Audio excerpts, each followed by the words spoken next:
Hello বন্ধুরা, এটা আমার ফার্স্ট ব্লগ। সকাল সকাল 5টার সময় উঠে ভগবানের পুজো দিয়ে দিলাম, স্নান করে ফুল তুলে ভগবানের পুজো দিয়ে তারপর ঝিঙে বড়া, পটলের বড়া, কাঁকড়ের বড়া এসব করে নিই। তারপর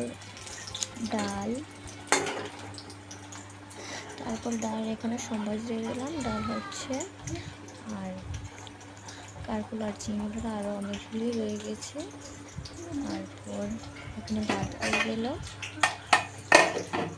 হলো বন্ধুরা, এখানে কয়েকটি ঝিঙে বড়া হবে, ঝিঙের বড়া হয়ে গিয়েছে। তারপর ডাল হচ্ছে, আর কারকুলের বড়া হচ্ছে, আর লতি আর কাঁঠালের বিচি নিয়ে শুক্তো তরকারি হবে। আর ভাত বেড়ে নিলাম হাজব্যান্ডের জন্য, একটু দোকানে যাবে, তার জন্য হাজব্যান্ড ভাত খাচ্ছে আর ভাত বেড়ে নিয়েছি। আমি একটু পরে